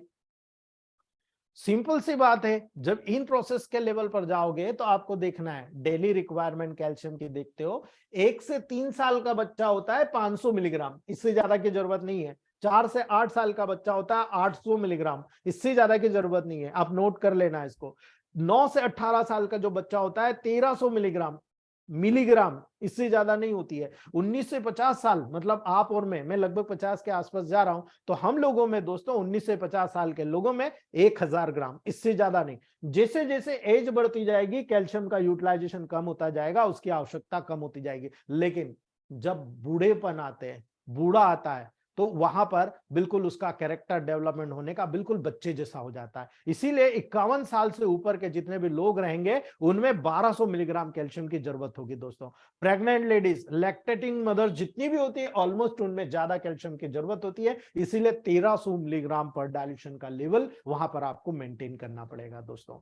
ये वो छोटे छोटे कॉन्सेप्ट हैं जिनके आधार पर मैं आपको बता रहा हूं कि यहां पर इस प्रकार की पूरी प्रक्रिया निर्धारित होती है और उसी के अकॉर्डिंग टेबल प्रैक्टिस आपकी बढ़ जाएगी। अगर आपने अपने माइंड में ये फिट कर लिया कि मुझे ऐसा करना है, ये बच्चे को लेकर आए, इसकी हेल्थ मेंटेन नहीं हो रही, मुझे इसके हेल्थ को मेंटेन करना है, आप देखो बहुत आसानी से आप उस बच्चे की हेल्थ को मेंटेन कर पाओगे दोस्तों। इसीलिए absorption and excretion of calcium पे ध्यान दीजिए आप।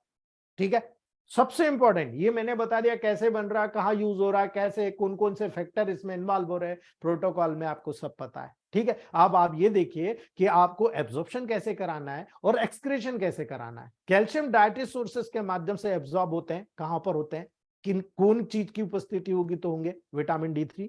ठीक है, तो गैस्ट्रोइंटेस्टाइनल ट्रैक्ट से ब्लड में और बॉडी के वेरियस पार्ट में डिस्ट्रीब्यूटेड होते हैं दोस्तों। और ये ब्लड लेवल के ऊपर डिपेंड करता है कि कैल्शियम या तो बोन में डिपॉजिट होगा या फिर बोन में रिमूव होगा। रिजॉर्प्शन यानी कैल्शियम बॉडी से यूरिन और फीसिस के माध्यम से लगातार एक्सक्रीटेड रहता है। यानी सिंपल सी बात है, आपको ये ध्यान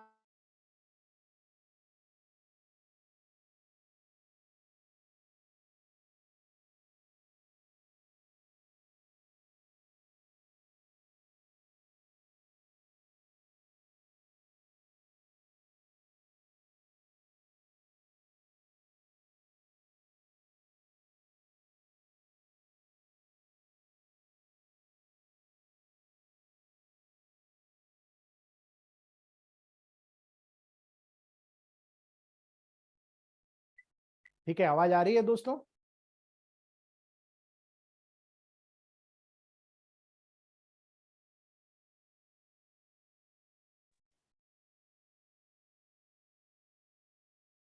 चलिए दोस्तों फिर से हम शुरू करते हैं इसको। थोड़ा सा लाइट बंद हो गई, कोई बात नहीं।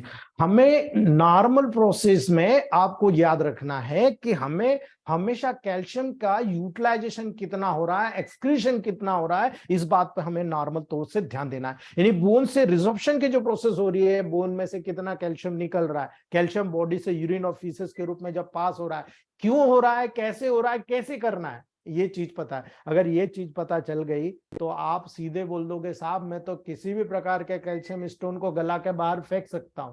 क्यों फैल सकता हूं? क्योंकि मुझे पता है S6C6 और G, फिर से नोट करना, S6C6 Wnt Y और G, ये ऐसा प्रोटोकॉल है जो किसी भी प्रकार के प्रोसेस को यहां पर कैल्शियम के लेवल को मैनेज कर देगा। अब मुझे ये देखना है कि मैं D2 में दूं, D3 में दूं, D4 में दूं, D5 में दूं, D6 में दूं, फर्स्ट डायलेशन में दूं, सेकंड में दूं, ये मेरे ऊपर निर्धारित होता है। मैं देखना चाहता हूं मुझे कैसे निर्धारित करना है। जब आप वेन 2 पढ़े थे तब मैंने बताया था S2C17 वेन 1, ठीक है, S2C17 वेन 1, ये 3 मेडिसिन है और साथ में S6C6YG मिल गया। आप देख लो, सारा प्रोसेस देख लो, आप पूरा स्ट्रक्चर को पढ़ लेना और फंक्शंस को पढ़ लेना, पूरे प्रोटोकॉल निर्धारित हो जाएंगे आपके कि हाँ साहब ये सारे फंक्शंस हम इसको प्रमोट कर सकते हैं। इसीलिए आपको यहां पर याद रखना है बॉडी से यूरिन और फीसिस के माध्यम से लगातार ये एक्सक्रीशन होता रहता है। इसीलिए कैल्शियम जब एब्जॉर्प्शन होता है गैस्ट्रोइंटेस्टाइनल ट्रैक्ट से होता है, ठीक है। जब भी आपको फीसेस और यूरिन के माध्यम से एक्सक्रीशन नजर आ गया तो आपको याद भी रखना है कैल्शियम ड्यूडिनम से कैरियर मीडिएटेड एक्टिव ट्रांसपोर्ट से एब्जॉर्ब होता है।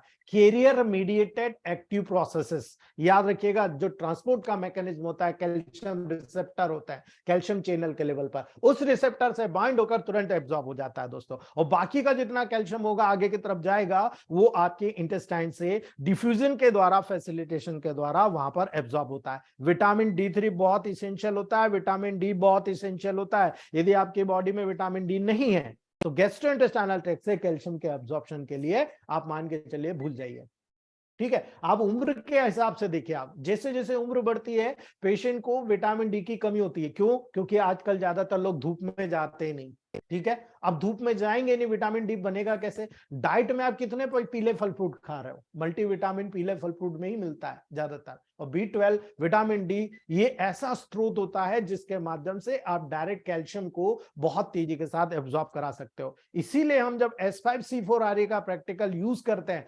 S6C6L1YB या G का यूज करते हैं, वही कारण होता है कि ये हम जब न्यूट्रल देते हैं तो इन पूरी प्रोसेस को न्यूट्रल कर दिया जाता है। और न्यूट्रल कर दिया जाएगा तो आप देखिए वहां पर आगे मैं बताऊंगा कि कैसे 25 हाइड्रोक्सीक्लोरोक्वेल्सिफेरॉल को 125 डाइहाइड्रोक्सीक्लोरोक्वेल्सिफेरॉल में कन्वर्ट किया जाता है। यही एक्टिव रूप से विटामिन D3 है और यही विटामिन D3 किडनी से वहां जाएगा इंटेस्टाइन के लेवल पर और विटामिन D3 वहां पर होगा, उपस्थित होगा, तभी आपके खाने में कैल्शियम का एब्जॉर्प्शन होगा। अगर नहीं होगा तो क्या होगा? विटामिन डी नहीं है आपके बॉडी में, क्या होगा? कैल्शियम कम। आप खा रहे हो, आ रहा है थोड़ा बहुत, जो न्यूट्रलाइज वहां पे यूज हो रहा हो जाएगा, लेकिन बाकी का भाई विटामिन डी ऐसा तो है नहीं कि पूरा खत्म हो गया, कुछ मात्रा में तो है ना, कुछ मात्रा में एब्जॉर्ब कर लेगा। धीरे धीरे धीरे करके आपके बॉडी में कैल्शियम की डेफिशिएंसी हो जाएगी, आपको ऑस्टियोपोरोसिस हो जाएगा। यही तो ओल्ड एज में होता आ रहा है, हो रहा है कि नहीं? यही कारण है। कॉन्सेप्ट बिल्कुल क्लियर है, केवल आपको समझने की देर है दोस्तों। और यही कारण है गैस्ट्रोइंटेस्टाइनल ट्रैक्ट से कैल्शियम के एब्जॉर्प्शन के लिए पूरी प्रोसेस यहां पर इन्वॉल्व हो रही है। लेकिन कैल्शियम का एक्सर्शन कैसे करोगे? मान लो कैल्शियम ज्यादा हो गया, बाहर निकालना है, कैसे करोगे? सिंपल सी बात है, स्टोन निकालना है तो यही प्रोसेस आपको फॉलो करना है। कैसे करोगे? जब किडनी के थ्रू पासिंग होता है दोस्तों तो ग्लोमेरुलस में लार्ज क्वांटिटी में कैल्शियम फिल्टर हो रहा है। और आपको पता है कि कैल्शियम जब लार्ज क्वांटिटी में फिल्टर होगा तो इस फिल्टर में से 98 से 99% कैल्शियम रीनल ट्यूबुल से ब्लड में फिर से रीअब्सॉर्ब होकर डाल दिया जाता है। बचा लो अब आप कैल्शियम, ठीक है। 98 से 99% कैल्शियम को वापस उठा के आपके बॉडी में डाल दिया जाता है ब्लड में। आप कैसे रिड्यूस करोगे दोस्तों, मुझे बता दो, ठीक है। इसीलिए दोस्तों केवल स्मॉल क्वांटिटी में यूरिन से कैल्शियम को एक्सक्रीट कर सकते हो आप। ज्यादातर filtered calcium distal convoluted tubule और जो proximal part of collecting duct होता है वहां पर रीअब्सॉर्ब हो जाते हैं दोस्तों। यानी डिस्टल कन्वोल्यूटेड ट्यूबुल्स में पैराथार्मोन, अब आ गया ना पैराथार्मोन का रोल। पैराथार्मोन यहाँ पर कैल्शियम को रीअब्जॉर्प्शन को इंक्रीज कराता है। और यही कारण है दोस्तों, आपको केवल और केवल उस प्रोसेस के लेवल पर S2C17 को यहां पर शामिल करना पड़ता है। और इसी कारण से H6C6YG को यहां प्रोटोकॉल में शामिल करना पड़ता है, जो फिल्ट्रेशन रेट को बढ़ा दे। और जब फिल्ट्रेशन रेट बढ़ेगी तो ऑटोमेटिक जो कैल्शियम है उसका रीअब्जॉर्प्शन घट जाएगा और ज्यादा से ज्यादा क्वांटिटी में यूरिन के माध्यम से कैल्शियम बाईपास होने लग जाएगा। ये उस बात पर डिपेंड करेगा कि आपके बॉडी में कैल्शियम का लेवल कितना है। ठीक है, अगर ज्यादा है तो बहुत तेजी के साथ बाहर निकाल देगा, अगर कम है तो आप मान के चलिए थोड़ा बहुत एडजस्ट करके वहां पर थोड़ा बहुत कम करें, यानी 1999 से आप मान के चलिए 70-75 के आसपास एब्जॉर्ब होगा, बाकी निकल जाएगा। इसलिए बहुत हद तक थोड़ा थोड़ा थोड़ा करके धीरे धीरे स्टोन निकलता है, एकाएक नहीं निकल जाएगा। जो कहते हैं कि मैंने तो स्टोन 2 दिन में निकाल दिया, 4 दिन, हेड्स अप है भाई, आपसे बड़ा कोई जीनियस नहीं। लेकिन दोस्तों, जब आप टेक्निकल बात करते हो तो हमारे ग्रुप में भी कई लोग ऐसे हैं जो टेक्निकल बात करते हैं, जो हो रहा वही तो बोल रहे हैं ना, ऐसा थोड़ी है कि झूठ बोल देंगे आपको कुछ भी। ठीक है, जब रिजल्ट मिल रहा है जब ही तो बोलेंगे। तो हम लोग एक टेक्निकल प्रोसेस के हिसाब से चल रहे हैं, और उसमें भी जब स्टोन होता है, हार्ड भी होता है, सॉफ्ट भी होता है। ठीक है, मल्टीपल स्टोन बहुत हार्ड होते हैं, अगर सिंपल से स्टोन हुआ तो फटाफट निकल जाता है, डिसॉल्व हो जाता है। लेकिन आप गाल स्टोन को देखो, आप सबसे हार्ड स्टोन होता है, कई बार 2-2, 3-3 साल लग जाते हैं, लेकिन इतना समय कोई डॉक्टर को देता नहीं, वो तो सीधा ऑपरेशन करा के फोड़ देता है उसको, गाल ब्लेडर को ही निकाल देता है। ठीक है, इसीलिए याद रखना दोस्तों, जब आप टेबल प्रैक्टिस में इन छोटी छोटी बातों के लेवल पर आओगे, कलेक्टिंग डक्ट में जो पीछे की कलेक्टिंग डक्ट है, विटामिन डी रीअब्जॉर्प्शन को इंक्रीज कर देता है और कैल्सिटोनिन रीअब्जॉर्प्शन को डिक्रीज कर देता है। अगर वहां पर विटामिन डी मौजूद है पर्याप्त मात्रा में तो कैल्शियम के रीअब्जॉर्प्शन को बढ़ा देगा, और वहां कैल्सिटोनिन मौजूद है कैल्शियम के सिक्रेशन को घटा देगा। यानी जब आपके बॉडी में कैल्शियम बढ़ा हुआ है, कैल्सिटोनिन सिक्रेट होगा। ठीक है, आपके बॉडी में कैल्शियम कम है, विटामिन डी वहां पर काम करेगा। ये दोनों प्रोसेस आपको समझ में आ गया। ठीक है, अगर यही प्रोसेस का आपको फॉर्मेशन करना है तो मैंने एक फार्मूला आप लोगों को बताया है, जो सीनियर है उनको पता है, मैं बताऊंगा आप लोगों को कल परसों में, क्योंकि आपके चैप्टर में आने वाला है।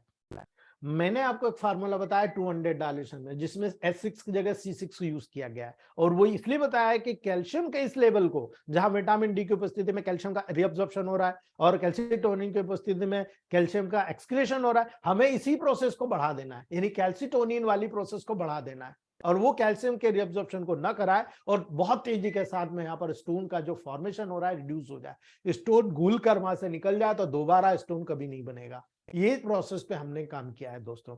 इसीलिए जब आप टेबल प्रैक्टिस में छोटी छोटी बातों को समझ रहे हो तो लगभग 1000 मिलीग्राम ऑफ कैल्शियम डेली एक्सक्रेटेड होता है, याद रख लेना इस बात को। इसमें से 900 मिलीग्राम फीसिस के माध्यम से जा रहा है और केवल 100 मिलीग्राम यूरिन के माध्यम से जा रहा है। पॉइंट टू बी नोटेड, यदि आपका डाइजेशन क्लियर रहा, यदि आपकी मेटाबॉलिक प्रोसेस नॉर्मल रही तो क्या स्टोन बनेगा? ठीक है, ये सिद्ध करके बता रहा हूं। आपका 900 मिलीग्राम कैल्शियम स्टूल फीसिस के माध्यम से जा रहा है और केवल 100 मिलीग्राम आपकी यूरिन में जा रहा है, तो यूरिन से स्टोन को निकालना बहुत इजी है। लेकिन कारण अगर मेटाबॉलिक डिसऑर्डर है तो क्या करोगे, बोन के लेवल पर प्रॉब्लम है तो क्या करोगे, आपको उसका भी ध्यान रखना है, उस लेवल पर भी आपको मेडिसिन का उपयोग करना पड़ेगा दोस्तों। इसीलिए जब ब्लड कैल्शियम के रेगुलेशन की बात आएगी तो ब्लड कैल्शियम का रेगुलेशन भी आपके लिए बहुत इंपॉर्टेंट फैक्टर होता है। यानी ब्लड कैल्शियम लेवल 3 हार्मोन के द्वारा मेनली रेगुलेटेड होता है, यानी आपके बॉडी में ब्लड कैल्शियम लेवल है उसको आपको कंट्रोल करना है। कैसे कंट्रोल करोगे भाई, यही तो समझने का, इतना हमने रामायण पढ़ी है और पूछ रहे राम की सीता क्या लगती है, तो ज्यादातर लोग, अब आपको क्या बोलूं मैं दोस्तों। इसीलिए इलेक्ट्रोमेपैथ फेल हो रहा है, लेकिन हम इसको मतलब हम जिंदा कर रहे हैं दोस्तों। जब आप पैराथार्मोन देखोगे, ठीक है, 125 डाइहाइड्रोक्सी कोलिकैल्सिफेरॉल देखोगे, जो कैल्सिट्रियोल होता है और कैल्सिट्रियोल एक्टिव विटामिन D3 होता है, और तीसरा होता है कैल्सिटोनिन। ये 3 चीज होती है दोस्तों जो यहां पर टिपिकली इस पूरे मेटाबॉलिज्म को रोटेट करने का काम करती है, बैलेंस करने का काम करती है। इनको एक एक को समझ लो, ये आज हमारा लास्ट पॉइंट है दोस्तों। पैराथार्मोन पे जाइए। पैराथार्मोन में आपने देखा एक प्रोटीन हार्मोन होता है, ठीक है, और प्रोटीन हार्मोन है जो पैराथायराइड ग्लैंड के द्वारा सीक्रेट हो रहा है। ठीक है, ये टिपिकली पैराथायराइड हार्मोन के द्वारा सीक्रेट हो रहा है, और जो पैराथायराइड हार्मोन के द्वारा सीक्रेट हो रहा है, जो पैराथायरॉइड ग्लैंड के द्वारा सीक्रेट होता है, और इसका मेन फंक्शन होता है बोन में कैल्शियम की मेटाबोलाइजिंग, यानी मोबिलाइजिंग के द्वारा ब्लड कैल्शियम लेवल को इंक्रीज करना, यानी रिजॉर्प्शन की प्रोसेस को वहां पर मोटिवेट करना, यह पैराथार्मोन का काम होता है। लेकिन कैल्सिट्रियोल यानी 125 डाइऑक्सीकोलीकैल्सिफेरॉल, जिसको हम कैल्सिट्रियोल कहते हैं, कैल्सिट्रियोल एक स्टीरॉयड हार्मोन है, याद रख लेना दोस्तों, स्टीरॉयड हार्मोन है जो किडनी में सिंथेसाइज्ड होता है, और ये विटामिन डी का एक्टिवेटेड फॉर्म होता है, और इसका मेन एक्शन होता है स्मॉल इंटेस्टाइन से कैल्शियम के रिअब्जॉर्प्शन को इंक्रीज करने के द्वारा ब्लड कैल्शियम लेवल को वहां पर मेंटेन करना, इंक्रीज करना। ठीक है, बहुत क्लियरली मैंने आपको बता दिया है। और तीसरा, जब कैल्सिटोनिन की बात करें तो कैल्सिटोनिन क्या करता है, थायराइड ग्लैंड के पैराफिलरिकल सेल्स के द्वारा ये सीक्रेट होता है, वहां पर जो सी सेल्स होती है उनके बीच बीच में, उनके द्वारा सीक्रेट होता है कैल्सिटोनिन, और ये एक कैल्शियम लोअरिंग हार्मोन होता है, कैल्शियम को लो करने वाला हार्मोन होता है, और ये ब्लड कैल्शियम लेवल को रिड्यूस करता है मेनली बोन रिजॉर्प्शन के डिक्रीजिंग के द्वारा, यानी बोन से कैल्शियम के निकलने के प्रोसेस को रोक देता है, यानी जब मान लो बहुत ज्यादा कैल्शियम हो गया ब्लड में तो उसको रोक देगा, यानी आप मेनली बोन रिजॉर्प्शन को डिक्रीज करने के द्वारा ये सारे फंक्शंस आपको देखने को मिलते हैं, इसीलिए ये सारी एक्टिविटी ऑन द वे में आपके सामने आती है। अन्य बहुत सारे हार्मोन होते हैं दोस्तों जिनका इफेक्ट यहाँ पर देखने को मिलेगा, दो सबसे इंपॉर्टेंट होते हैं वो मैं बता देता हूँ, हालांकि मुझे यहाँ पर स्किप कर जाना चाहिए था, लेकिन आपके लिए अपनी टेबल प्रैक्टिस के लिए और एक ईच फिजिशियन के लिए सारी चीज बहुत इंपॉर्टेंट है दोस्तों।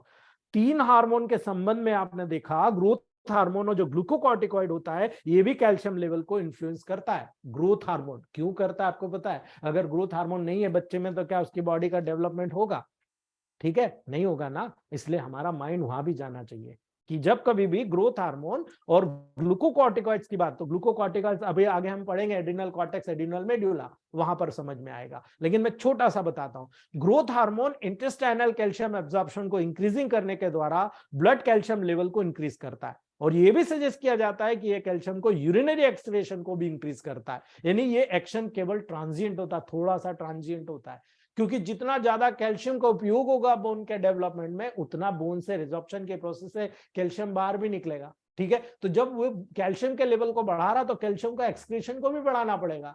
ठीक है, तो ये अकेला ग्रोथ हार्मोन इन दोनों प्रोसेस को इन्फ्लुएंस करता है कि भाई ठीक है 21 साल तक मुझे काम करना है आपके साथ मिलकर, उसके बाद तो फिर नेचुरल स्टेबल फॉर्म में करना है, 21 साल तक मेल को, 18 साल तक फीमेल को मुझे बॉडी प्रदान करना है, मुझे पूरे फंक्शंस ग्रोथ के लेवल पर लेके जाना है जो उसके हाइट वेट के लेवल पर नॉर्मल होता है, इसलिए वहां पर ये काम होता है। दूसरा, जब ग्लूकोकॉर्टिकॉइड की बात करोगे, ग्लूकोकॉर्टिकॉइड में कार्टिसोल यानी इंटेस्टाइनल एब्जॉर्प्शन के इनहिबिटिंग के द्वारा ब्लड कैल्शियम को डिक्रीज कर देता है, और ये कैल्शियम के रीनल एक्सक्रीशन को भी इंक्रीज करता है, यानी जब कभी भी आपकी बॉडी में बहुत ज्यादा कैल्शियम बन गया तो आपके इंटेस्टाइन के लेवल पर जाकर ये कार्टिसोल वहां पर जो कैल्शियम का एब्जॉर्प्शन हो रहा है उसको डिक्रीज कर रहा है, और साथ ही साथ कैल्शियम को रीनल एक्सक्रीशन को इंक्रीज कर देता है, जिसके कारण कैल्शियम का जो बैलेंस होता है आपके बॉडी में कंटिन्यू बना होता है। तो दोस्तों ये पूरा कैल्शियम मेटाबॉलिज्म का चैप्टर मैंने कंप्लीट कर दिया।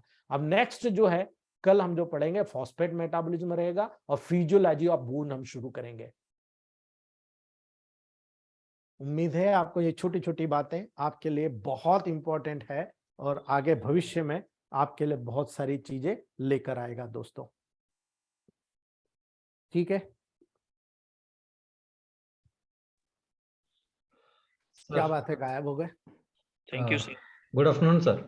जी good afternoon sir wonderful classes sir. जी सर इसी के शायद मैं समझता हूँ एक 48-year-old lady who suffering with diabetes, so in her both hands she is having severe pain. I'm not able to diagnose her sir. What could be the reason? She is suffering with of course hyperthyroidism and she is under control. बिल्कुल आप use कर सकते हो। नहीं हुआ, मैंने बहुत देर कई बार दबाया। What could be the reason for that sir? Sir आप पूरी रिपोर्ट बताओगे तो मेरे से बताओगे, मैं अंतर्यामी तो हूँ नहीं, पेशेंट आपके सामने बैठा है, आप डायग्नोस नहीं कर पा रहे, मैं यहाँ बैठ के कैसे डायग्नोसिस करूंगा? सीबीसी वगैरह पूरा नॉर्मल है सर। सर आप सिम्टम बताओ, मुझे सीबीसी की रिपोर्ट नहीं पूछ रहा हूँ, आप नहीं उसको सिर्फ बोथ हैंड्स में जो है पेन है sir, from elbow to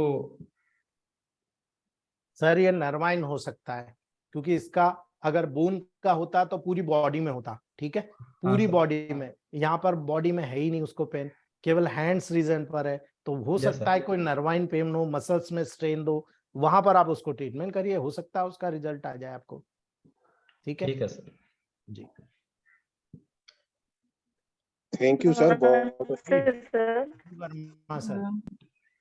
thank you sir sir. एक फीडबैक था, एक्चुअली बहुत सारे छोटे छोटे फीडबैक्स हैं, जी लेकिन मैडम। एक अभी एक 21 ईयर का बच्चा था सर, उसको वो गाड़ी चला रहा था, सडनली उसको जर्क लगा था, तो उसका स्क्रॉटम में स्वेलिंग आ गया था, राइट जी। साइड बहुत स्वेलिंग था और लेफ्ट साइड बहुत कम था, डॉक्टर के पास जाके आ गया, बट उसको जी। नहीं फर्क पड़ा था सर, मतलब he has taken medicine and खाली उनको नींद आ रही थी, then somebody suggested to me करके सर, तो जी। सर जो आपका प्रोटोकॉल था और मैंने भी थोड़ा सा ऐड किया उसमें आपके आपके टीचिंग के हिसाब से, सर विद इन जी। 3 days स्वेलिंग इज गॉन, और जो उसका नर्वाइन पेन टिल उसको स्टमक तो उसको खींच रहा था सर, एक बैठने भी नहीं हो रहा था, सोने भी नहीं हो रहा था सर, जी। तो 3 days में वो क्लियर हुआ है, very good. And thanks to you sir, और स्वेलिंग पूरा चला गया सर, उसका scrotum literally it was like बहुत ज्यादा था, जी। तो वो पूरा चला गया सर, thanks to you sir. Most welcome Seema ma'am, यही तो इसलिए तो एक मैं और आपको एक वर्ड देता हूँ आपको बड़ी बहन के रूप में, याद है आपको? जी। यस जी। सर, सर एक और फीडबैक था, जी। जो क्रॉनिक है वही बता रही हूँ सर, छोटे मोटे टचवुड आपकी कृपा से बहुत अच्छे रिजल्ट्स आ रहे हैं सर, वो एक लेडीज को ड्राई माउथ था, जी। वो 6.5 साल से वो सफर कर रही जी। थी, और नाइट में she was not able to sleep sir, मतलब हर एक आधे घंटे में उसको पानी पीना जी। पड़ता था सर, मैंने सिर्फ आपका जो C1 आरी दिया है सर, सिर्फ C1 आरी, मैंने दूसरा प्रोटोकॉल को हाथ भी नहीं लगाया sir, within a 5 to 7 days she got at least 70% release sir, अभी भी उसका ट्रीटमेंट चल रहा है विद अदर प्रोटोकॉल, लेकिन ड्राई माउथ का जो मेजर इश्यू था वो 70% क्लियर हो गया sir, thank you so much and heads off you sir. नीचे देखो भैया, बेल बजा के। ठीक है दोस्तों, hello. Thank you sir, thank you. Thank you sir. Seema ma'am, thank you sir. थोड़ा सा इंटरनेट बड़ा दिक्कत कर no issues Okay. Sir, thank you sir. जी Seema ma'am. Seema ma'am said